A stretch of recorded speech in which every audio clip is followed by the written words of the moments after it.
நேயர்கள் எல்லோருக்கும் வணக்கம் மற்றும் ஒரு காணொலியூடாக சந்தித்திருக்கின்றோம்.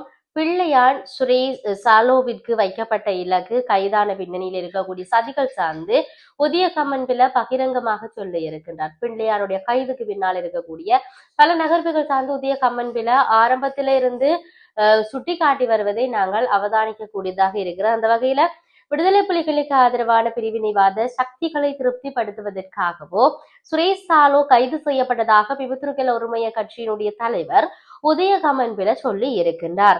அவரை விசாரணைகளுக்காக 72 மணி நேரம் காவலில் வைக்க திட்டமிடப்பட்டுள்ளதாக போலீசார் தெரிவித்திருந்தார்கள். இந்த கைது தொடர்பில் உதயகமன்பில பல்வேறுபட்ட கருத்துக்களை சொல்லியிருந்தார்.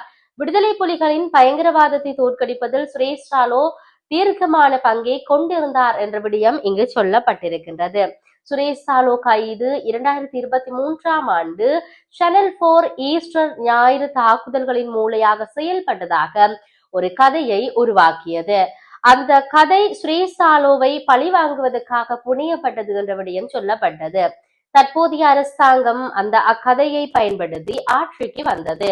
அதனால்தான் ஈஸ்டர் தாக்குதல்களின் மூளையாக செயல்பட்டவரின் பெயரை குறிப்பிட்ட அரசாங்கம் அழுத்தத்தில் உள்ளது.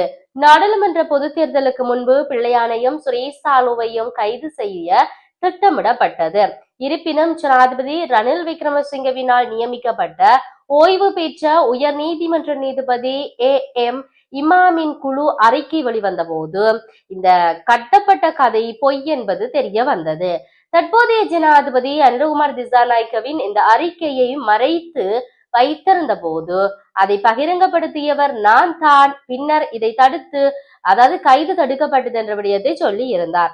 இப்போது இந்த கைதுக்கு 2 காரணங்கள் சொல்லலாம். ஒன்று, ஈஸ்டர் தாக்குதலுடைய மூளையாக செயல்பட்ட கதை ஏப்ரல் 21 அன்று மீண்டும் வெளிச்சத்துக்கு வரும் என்கின்ற விடயம். இந்த ஆண்டு ஈஸ்டர் தாக்குதலுக்கு 7 ஆண்டுகள் ஆகின்றன.